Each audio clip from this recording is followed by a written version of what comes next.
Hello everyone, this is रोवी यो। आज हम बात करने वाले हैं ब्लू फ्लैग सर्टिफिकेशन, एक कॉन्सेप्ट के बारे में। क्या होता क्या है, इन्वायरमेंट की एक टॉपिक है जो पिछले एक दो दिनों में काफ़ी ज़्यादा न्यूज़ में रही है।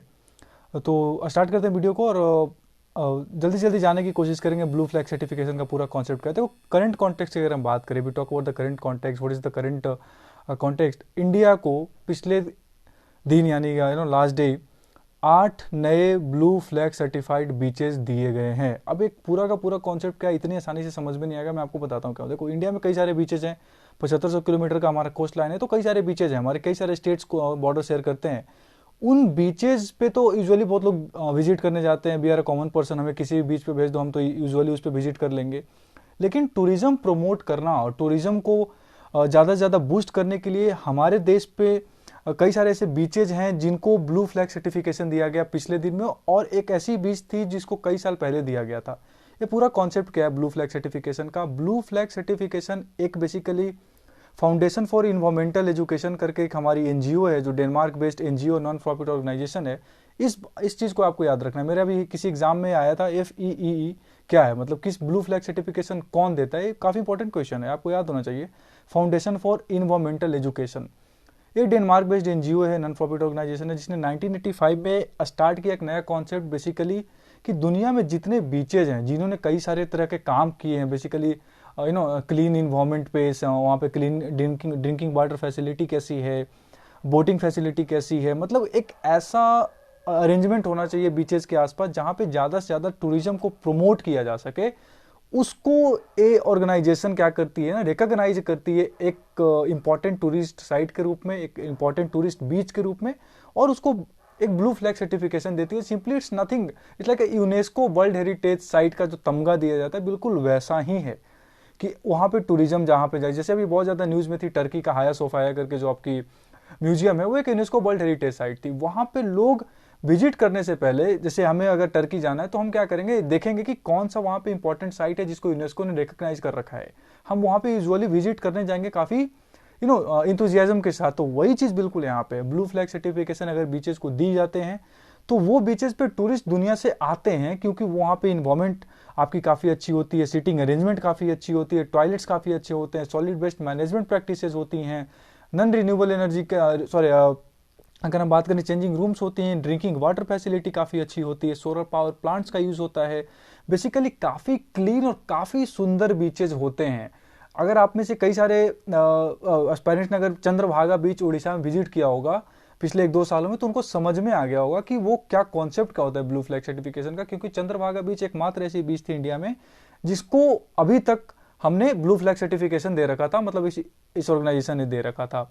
तो बेसिकली अगर पूरी पूरी की पूरी क्राइटेरिया की हम बात करें जिसके बेसिस पे दिया जाता है, तो उसको चार कंप्लीट सेट के अंदर रखा गया। Like environmental education and information, मतलब लाइक किस तरह का वहाँ पे इन्वायरमेंटल एजुकेशन इन्फॉर्मेशन के अंदर उस बीचेस को रखा गया है, वहाँ की बेदिंग वाटर क्वालिटी कैसी है, environment management and conservation practices कैसे हैं वहाँ पे, और safety and services in the beaches. अब आग लग गई किसी तरीके का, मान लो किस तरीके की हिजार्ड आ गई, किस तरीके की प्रॉब्लम क्रिएट हो गई वहाँ पे, तो what kind of safety and services procedure are there in the beaches, इन सबको रिकॉग्नाइज करके एक ब्लू फ्लैग सर्टिफिकेशन प्रोवाइड किया जाता है। ये पूरा कॉन्सेप्ट है ब्लू फ्लैग का सर्टिफिकेशन का, यूनेस्को के साथ आपको याद रखना है। अगर हम बात करें पूरी दुनिया में कि सबसे ज्यादा कहां पे है, किस देश में है, तो वैसे देखा जाए तो यूरोप के मोस्ट ऑफ द कंट्रीज में आपको ब्लू फ्लैग सर्टिफाइड बीचेस कई सारे मिल जाएंगे। लेकिन अगर पूरी दुनिया में हम बात करें तो वो स्पेन एक ऐसा कंट्री है। स्पेन हमारी एक यूरोपियन कंट्री, मेडिटेरेनियन सी के साथ बाउंड्री शेयर करती है, पुर्तगाल के साथ बाउंड्री शेयर करती है, फ्रांस के साथ बाउंड्री शेयर करती है, अटलांटिक सी के पास एक कंट्री है। ये दुनिया का एक ऐसा देश है जहां पे सबसे ज्यादा मैक्सिमम बीचेज हैं, मतलब बहुत ज्यादा बीचेज आपको मिलेंगे, लगभग 4500 बीचेज के आसपास, if I am not wrong, तो इससे ज्यादा बीचेज हैं वहां पे शायद, जहां पे उनको काफी ज्यादा दिया गया है। उसके बाद ग्रीस आती है हमारी, एक और यूरोपियन कंट्री, फिर टर्की अभी मैंने नाम लिया था। सो कई सारे ऐसे बीचेज हैं इन देशों में कई सारे बीचेज हैं जिनको ब्लू फ्लैग सर्टिफिकेशन इस पर्टिकुलर एनजीओ ने दे रखा है। अब बात करते हैं कि 1985 में स्टार्ट हुआ एनजीओ का ये एक्टिविटी आखिरकार यूरोप के बाहर कब आया। तो साउथ अफ्रीका एक ऐसी कंट्री थी जिसको पहली कंट्री बनी जिसको नॉन यूरोपियन कंट्री बोल सकते हैं, जिसको ब्लू फ्लैग सर्टिफिकेशन उसके किसी एक बीच को दिया गया था। अगर हम बात करें एशिया में देखो जापान बहुत अच्छी कंट्री है, जहाँ पे आपको बहुत सारे बीचेस मिल जाएंगे, पूरी पूरी आइलैंड ही है वो। साउथ कोरिया एक और आइलैंड कंट्री, यूएई हमारी काफ़ी अच्छी सुंदर जगह है, काफ़ी अमीर जगह है। तो ये तीन ऐसे थे, जापान, साउथ कोरिया, यूएई, जो एशिया में अभी तक जिनके पास ब्लू फ्लैग सर्टिफिकेशन बीचेस थे। इंडिया ने अब इनको ज्वाइन कर लिया है।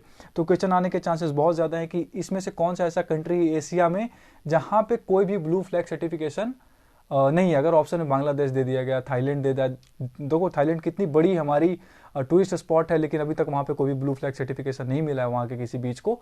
सो एक बहुत बड़ी बात है इंडिया को कि हमने ज्वाइन किया है इतने अच्छे से डेवलप्ड नेशंस को, like UAE, south Korea and Japan. ये हमारे लिए बहुत प्राउड की बात है। लेकिन अगर हम बात करें इसके अलावा, तो एक हमारे इन्वायरमेंट मिनिस्टर का कहना था कि इंडिया ने एक बहुत ही बड़ा माइलस्टोन अचीव किया पिछले 1-2 सालों में, क्योंकि हमने 2018 के बाद ही इस चीज़ पे प्रैक्टिस करना स्टार्ट किया था कि हमें ये बीचें चाहिए।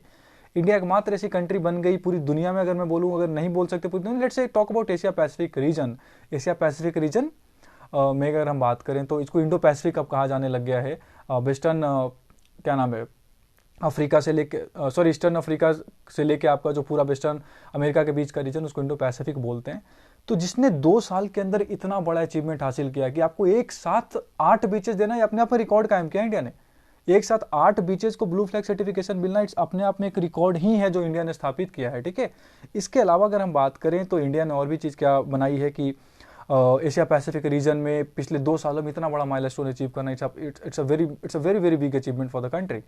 इसके अलावा हमारे टारगेट्स क्या हैं, हमने टारगेट्स क्या सेटअप कर रखे हैं। जहाँ तक टारगेट की बात करूँ तो हमने अगले 5 सालों में 100 बीचेज को इसके अंदर लाने की प्रैक्टिस, इसके अंदर लाने की कवायद शुरू कर दी हमने। इसमें हमने काफ़ी ज़्यादा प्रोग्रेस कर रखा है, क्योंकि हमारी 7500 किलोमीटर की कोस्ट लाइन है। अगर स्टेट से सारे मिलकर एक दूसरे से सीखें, ये ब्लू फ्लैग सर्टिफिकेशन क्या करता है, मैं बात करूँ, ब्लू फ्लैग सर्टिफिकेशन एक तरीके का कंपटीशन क्रिएट करता है कि अगर आंध्र प्रदेश में एक बीच है तो फिर क्यों नहीं वेस्ट बंगाल के किसी बीच को मिलना चाहिए, क्यों नहीं कर्नाटका के किसी बीच को मिलना चाहिए, क्यों नहीं गोवा के किसी बीच को मिलना चाहिए। गोवा कितनी फेमस जगह है, टूरिस्ट स्पॉट, लेकिन वहाँ कोई भी आपको ब्लू फ्लैग सर्टिफाइड बीचेस नहीं मिलेंगे। तो ये पूरा कंपटीशन क्रिएट करने का जो कॉन्सेप्ट है ना, ये FEE जो ऑर्गेनाइजेशन है वो क्रिएट करती है।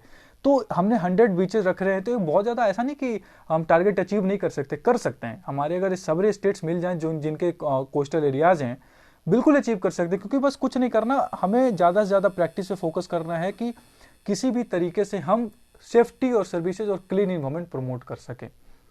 इतनी सारी बातें हो गई।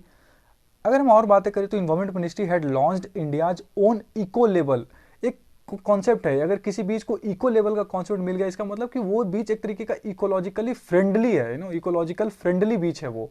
ये पूरा का पूरा कॉन्सेप्ट है इको लेवल का। अगर आप सबको पता होगा तो इको लेवल आप समझते होगे, लाइक हॉलमार्क जो होता है ना, हॉलमार्क बिल्कुल सेम कॉन्सेप्ट है। तो इको लेवल का वही कॉन्सेप्ट है, इंडिया इन्वायरमेंट मिनिस्ट्री ने स्टार्ट किया था बिम्स के नाम से। आपको याद होना चाहिए कि बिम्स, व्हाट इज बिम्स, किस चीज से रिलेटेड है। इको लेवल, हॉल मार्किंग, ऐसे करके क्वेश्चन यूपीएससी में, एसएससी, यूपीपीसीएस में क्वेश्चन आ सकते हैं, तो ये आपको याद होना चाहिए।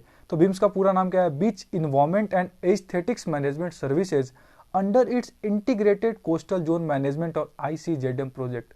हमारी इन्वायरमेंट मिनिस्ट्री के प्रोजेक्ट चल रहे हैं ICZM प्रोजेक्ट, उसके अंदर में हमने ये बीम्स प्रोजेक्ट चालू किया है, बेसिकली इको लेवलिंग करने के लिए बीचेज का, ये आपको याद होना चाहिए।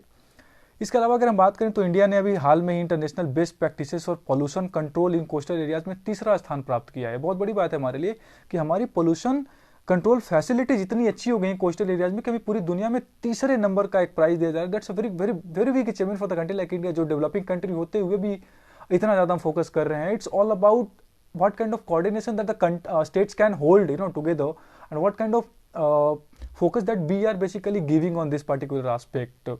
So ये पूरी चीज़ें कॉन्सेप्ट थी। अगर हम बात करें इसके अलावा कौन कौन बीचेज हैं, अपन उसके बारे में बात कर लेते हैं जल्दी से। देखो आपको याद होना चाहिए बेसिकली, अगर हम बात करें इन स्टेट्स को मैंने अरेंज कर रखा है, आपको ऐसे याद, नीचे मैप लगा रखा है मैंने ऐसे याद कर रखा है, आपको ऐसे याद रखना है।